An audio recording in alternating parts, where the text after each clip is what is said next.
Alam niyo ba na tayong mga tao ang nagiging dahilan ng unting-unting pagkasira ng ating kalikasan? Let me explain something. Narito ang mga pangunahing dahilan kung bakit unti-unting nasisira ang ating kalikasan.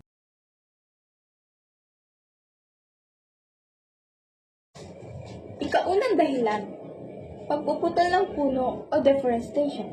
Ano nga ba ang deforestation? Ang pagpuputol ng puno ay nagiging dahilan ng pagguho ng lupa, pagbaha, kawalan ng tirahan ng mga hayop at halaman. Isa na rin ang pagkasira ng lupa at polusyon sa hangin. Ang pangalawa, ang pangingisda gamit ang dason o dinamita. Ano nga ba ang epekto nito sa kalikasan? Namamatay ang mga isda o mga lamang tubig o anyong tubig na naninirahan sa ilalim ng dagat, lawa o kung ano paman. Nasisira ang mga ecosystem sa dagat, lawa o ilog.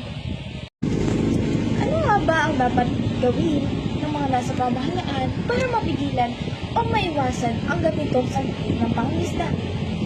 Mahigpit na ipatupad ang batas laban sa mga iligal na pangingisda.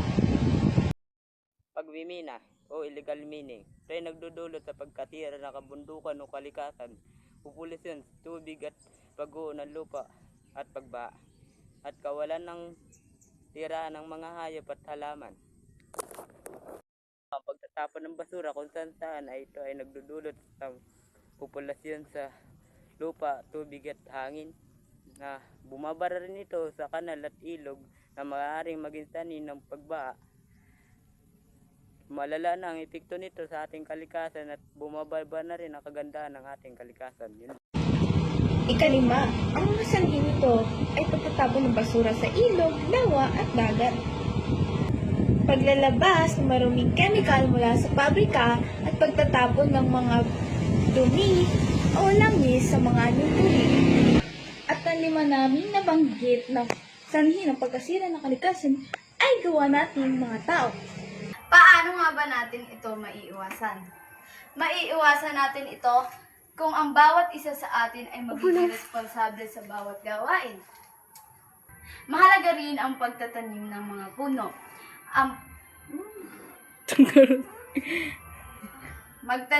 Mahalaga rin ang magtanim ng puno at iwasan ang pagtatapon ng kemikal sa ilog at dagat. Dapat nating itapon ang mga basura sa dapat lagyan. Mag-recycle. Ang mga basurang ito ay nagpapalala ng climate change dahil sa mga basurang naglalabas ng greenhouse gases habang nabubulok, naglalabas ng masasamang amoy at nakalalasong usok kapag sinusunog ang basura. Just trust me, you'll be fine. And when I'm back in Chicago, I feel it. Another version of me, I was in it. I waved you back to the end of me.